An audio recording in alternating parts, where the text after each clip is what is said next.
अस्सलाम वालेकुम वरहमतुल्लाहि वबरकातुहू। उम्मीद करती हूँ कि आप सब ईमान और सेहत की बेहतरीन हालत में होंगी।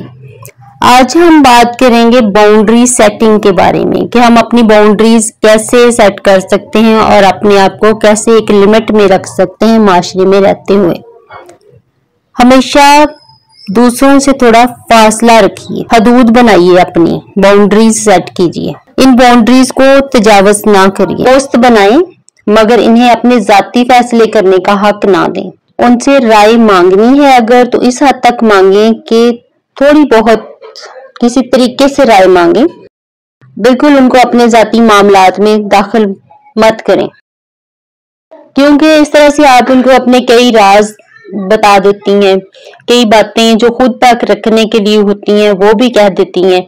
हर चीज की एक बाउंड्री होती है, इसके अंदर रहते हुए जीना चाहिए। किसी को अलिफ से लेकर ये तक कहानियां सुनाने की जरूरत नहीं होती है कि मेरे साथ ये हो गया वो हो गया। सब किसी न किसी आजमाइश में मुब्तला हैं। कोई किसी के दुख सुख के लिए नहीं है, ना ही किसी को कोई दिलचस्पी है कि तुम किस कदर कर्म में गुजर रही हो या फिर जो है वो आप किस कदर परेशान है। कोई किसी को इससे कोई गरज नहीं होती। लोग आजकल के दौर में सिर्फ चस्के लेते हैं और हम दे रहे होते हैं उनको चस्के।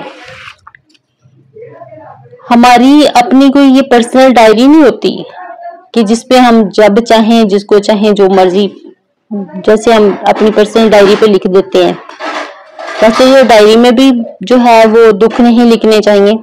ये भी तहकीक हो गई है कि जब आप दुख लिखते हैं तो फिर दुख ही अट्रैक्ट करते हैं। और जब हम सोशल मीडिया पे अपनी चीजों को लगा देते हैं, दुखों को, और हमारे जो दुखी स्टेटस हैं वो बहुत ज्यादा फेमस भी होते हैं, लोग सुनते भी हैं। हमारे पाकिस्तान में तो वैसे भी ट्रेंड है दुखों को जो है वो कैश करवाने का, कि हम अपने दुख बता बता के ही बस हमदर्दियां समेटना पसंद करते हैं और अपने सुख किसी को बताते ही नहीं है। अगर हमारे पास 100 नेमतें हैं तो उसमें से एक भी हम किसी को बताने के लिए तैयार नहीं होते। हम कहते हैं हमारे पास तो कुछ है ही नहीं, हमारे पास तो कुछ है ही नहीं, हम तो बहुत दुखी हैं। तो इस सोच को बदलिए, सोशल मीडिया का इस्तेमाल कम कीजिए, क्योंकि सोशल मीडिया पे जब आप लिखते हैं तो कई लोग हमारी बातें पढ़ रहे होते हैं, हमें सुन रहे होते हैं, फिर हम पर तरस खाते हैं और यही चीज हम अट्रैक्ट कर लेते हैं। हमें अपने लिए खुददारी को अट्रैक्ट करना है, हमें अपने लिए खुशी को अट्रैक्ट करना है, हमें अपने लिए शुक्रगुजारी को अट्रैक्ट करना है, ऐसी चीजों को अट्रैक्ट नहीं करना। इसलिए 2 से 3 अच्छे दोस्त बनाइए जिनसे आप अपने शहर में मिल भी सकती हो, जिनसे आप बातें भी कर सकती हो, शेयरिंग कर सकती हो, खुशी की बातें कर सकती हो, कंप्लेन नहीं। जो आपकी फ्रेंड्स हैं वो टॉक्सिक ना हो, उनसे मशवरा ले सकते हैं, दिल का बोझ बांट सकते हैं, तो यही इंसान के लिए काफी होता है। यही हमारी बाउंड्रीज हैं। तो इस तरह से हम बाउंड्रीज को सेट कर सकते हैं। अगर कोई इंसान आपके सामने किसी और के खिलाफ बोल रहा होता है, बात कर रहा होता है, उसकी चुगली कर रहा है या आपके सामने कोई उसकी बुराई कर रहा है, तो आप उसको सादा से अल्फाज में कह दें कि जिनसे आपको शिकायत है उन्हीं के सामने की जाए, तो ये बेहतर है। ये ऐसे आप गिबत से भी बच जाएंगे, चुगली से भी बच जाएंगे और फजूल टाइम भी आपका जाया नहीं होगा। जब एक दफा लोगों को पता चल जाएगा कि आप किसी और के बारे में बात करना पसंद नहीं करती, तो फिर वो आपसे शेयरिंग करना भी छोड़ देंगे। और अगर बात आपके घर वालों के बारे में हो तो भी यही जवाब दें कि खुद ही फलां से बात कर लो, भाई मैं तो नहीं कर सकती। बहुत कम लोग होते हैं जिन्हें वाकई में उनसे भी फिर बात करने की हिम्मत होती है। जब हम उनको कह देते हैं ना कि आप खुद करो बात, तो वो फिर पीछे आ जाते हैं, फिर आपको कभी दिखाई नहीं देते।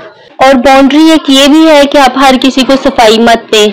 ये घरेलू मसाइल में ज्यादा होता है कि हमें जो है वो एक दूसरे की बात करनी पड़ती है या फिर हम सफाइयां ज्यादा देनी पड़ती हैं। तो काम की जगह पे भी ऐसा हो सकता है। तो इसी असूल को याद रखिए, किसी की बात सुनिए मत और किसी को सफाइयां भी ज्यादा मत दीजिए। अगर आपको सफाई देनी है तो सिर्फ अपने HOD को देनी चाहिए जिसके सामने आप जवाबदेह हैं, और हर किसी को कोई तफसील देने की जरूरत नहीं है। दूसरा ये कि खुद भी सफाई देने का मौका दीजिए दूसरों को। जब आप किसी के बारे में कोई गलत फहमी रखती हैं तो फिर उस बंदे को भी मौका दें कि वो भी आपको सफाई दे सके। कभी ये ना कहें कि मुझे पता था आपने ऐसा ही करना है, आप ऐसे ही हैं। सफाई का मौका देना अल्लाह ताला का कानून है और ये कानून हमें अल्लाह ने सिखाया है। उस वक्त सिखाया जब हम आदम अलैहिस्सलाम की सूरत में रब के सामने खड़े थे और इब्लीस अपनी सफाई दे रहा था। अपनी बात तो उससे कीजिए जिससे बात करके आपकी प्रॉब्लम हल हो सकती हो, और तभी कीजिए जब उसकी जरूरत हो, जब शेयर करने की जरूरत हो सिर्फ उस वक्त ही शेयर कीजिए, और उससे शेयर कीजिए जिसको शेयर करने से आपको कोई फायदा होने वाला है। मसलन कहीं पाँव फिसला आपका, कि मैं आपको मिसाल दे रही हूँ कि आपका पाँव कहीं पे फिसल गया, गिर गए, अब आपके जख्म से खून बह रहा है और आप ऐसी सूरत में अपनी माँ या किसी अजीजा को कॉल करके डिस्कस कर लें कि चोट लगी है, ब्लीडिंग हो रही है, दर्द हो रहा है। आप 1 घंटा भी डिस्कस कर लें, क्या इससे फर्क पड़ेगा? नहीं पड़ेगा, क्योंकि उस लम्हे आपको खुद को फर्स्ट एड देनी है, अपनी मरहम पट्टी करनी है।